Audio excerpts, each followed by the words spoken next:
Welcome to Temples and Priests. From its foundation, the city of Memphis favored worship of the god Ptah. The main temple of Ptah was known as Hutkaptah, meaning Palace of the Ka of Ptah. The name of the temple, translated into Greek as Aegyptos, would eventually evolve into the modern name Egypt.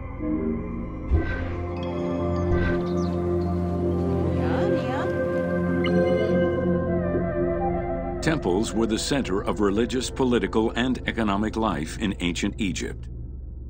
These sacred places were viewed as the literal home of the gods and goddesses. As such, every aspect of them required care and reverence, all of which was accomplished through elaborate ritual.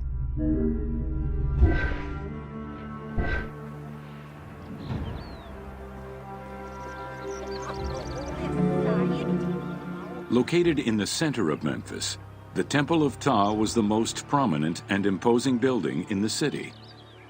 The long walkway leading toward the temple, known as the Dromos, was guarded by rows of sphinxes. The entire sacred area was designed to keep the statue of the god protected, deep within the sacred enclosures that surrounded it.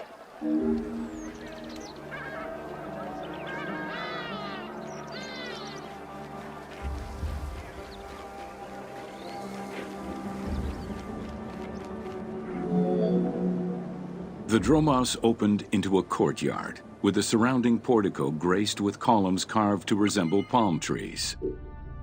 During special festivals, the general population was allowed to enter this location, but under no circumstances would they be allowed into the sacred spaces beyond the courtyard.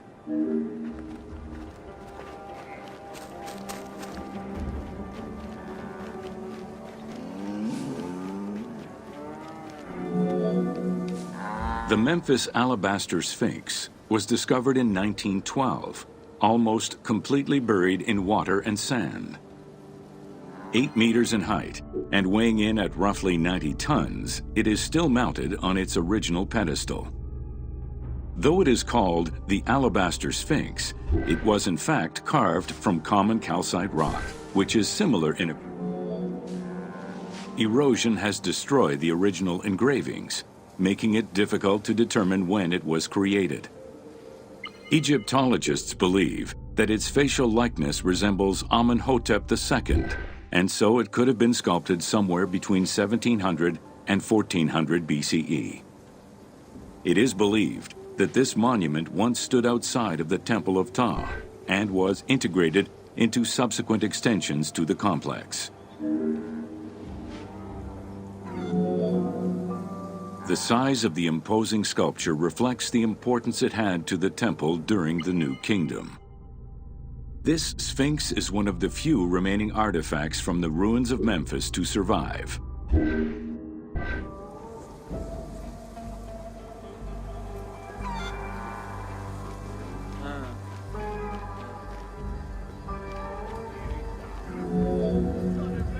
In Egyptian culture, some animals were associated with gods, while others were considered to be living gods.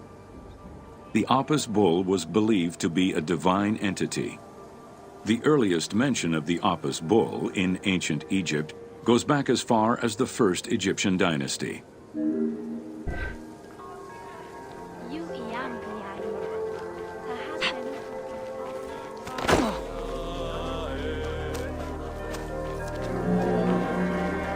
Originally the symbol of fertility, the Apis bull was linked to the god Ra, with the image of the sun carried between its horns. Later it was associated with Osiris, the ruler of the underworld, thus becoming the funerary divinity Osorapis. During the 18th dynasty in Memphis, the Apis bull's association with the city's deity earned it the title Herald of Ptah. The Apis bull was so revered that even Alexander the Great, upon his arrival in Memphis, gave honor to Apis.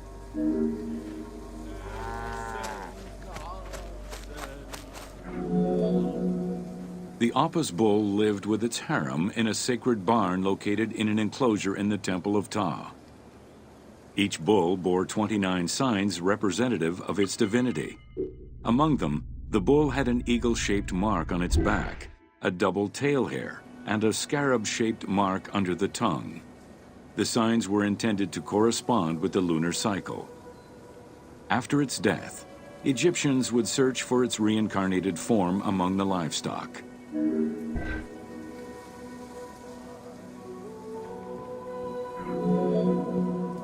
Like other living divinities, the mortal incarnation of the Apis bull was prayed to, and when it died, it was given a luxurious funeral, which included mummification. Until the reign of Ramses II, the Apis bulls were buried in individual graves in Saqqara. During the 26th dynasty, the bodies of the bulls were buried in enormous stone vats in the underground corridors of the Serapeum of Memphis.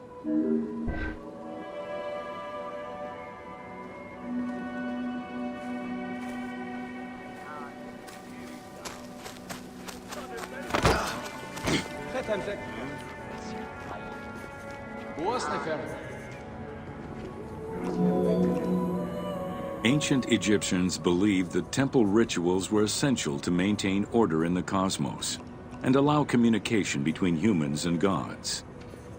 The pharaoh was required to bring offerings as part of a twofold promise made to the gods, to remain a just ruler and to prevent chaos from entering Egypt.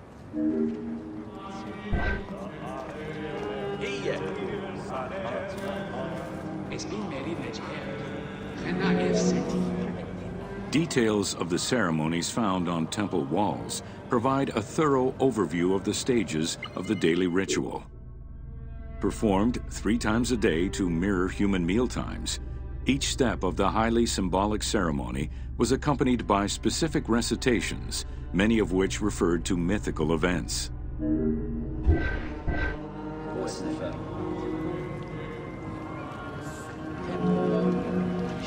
The high priest would first awaken the sleeping god with a chant.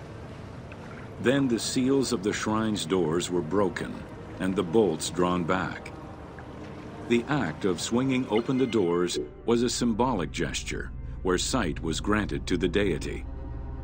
The priest would then bow and kiss the ground.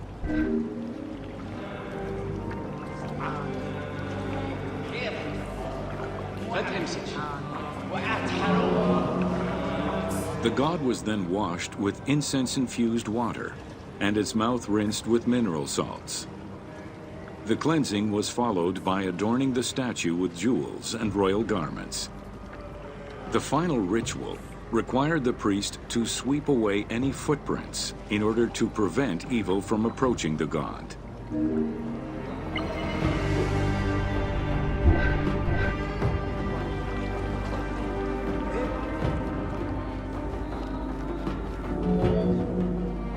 Heredity was the primary source of new recruits. Rarely was an outsider allowed this position. At the top of the temple hierarchy was the high priest.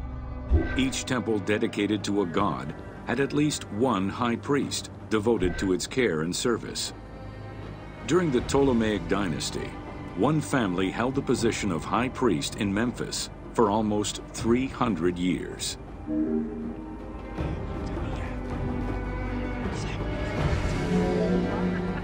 High priest candidates made their way up the ranks of the temple hierarchy.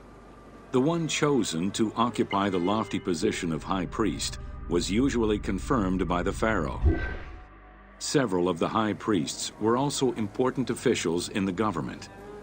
Families sharing the highest priesthood titles tended to make many alliances, thereby gaining more land and wealth.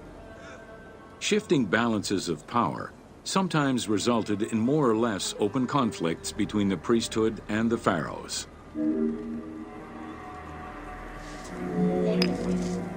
In the 21st dynasty, Thebes became the capital of an almost entirely theocratic government.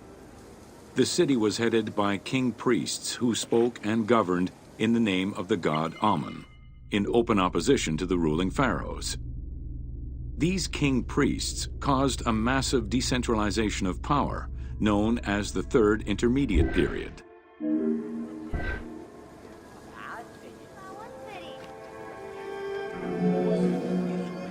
The educational institution in ancient Egypt was known as the House of Life. Attended by the offspring of the elite and the clergy, it was a place tailored to the social status of its attendees. The earliest references to this type of institution date back to royal decrees of the Old Kingdom.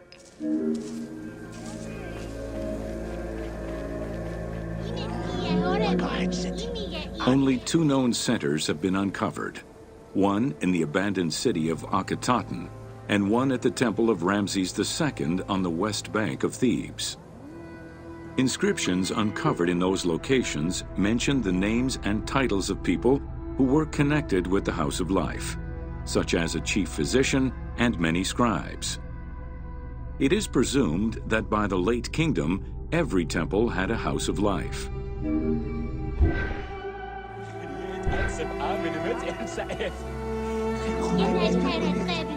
The House of Life offered training for the elite, destined for occupations such as astronomers, doctors, veterinarians, diplomats, architects, translators, or theologians. Some institutions focused on specific disciplines, making them a central hub for the country.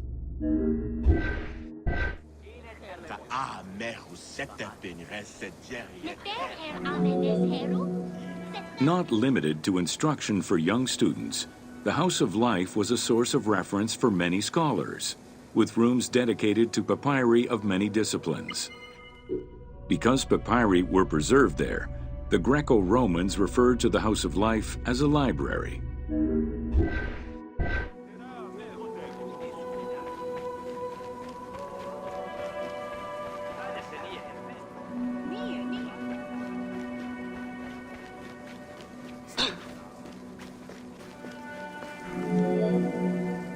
Ancient Egyptian economy was based on an unequal system of redistribution of goods. The state of Egypt collected the crops, and the temples distributed them throughout the provinces. Since the only people capable of counting and ensuring a fair redistribution were the educated scribes, this meant that the temples played a pivotal role in this process.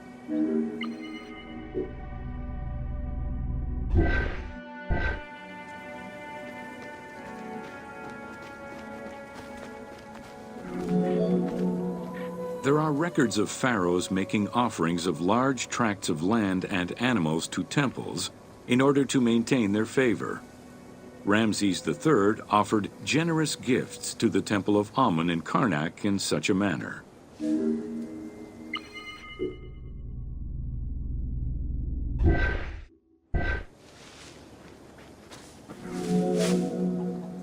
Palaces, warehouses, and granaries were built inside the temple compound to better control the redistribution of goods.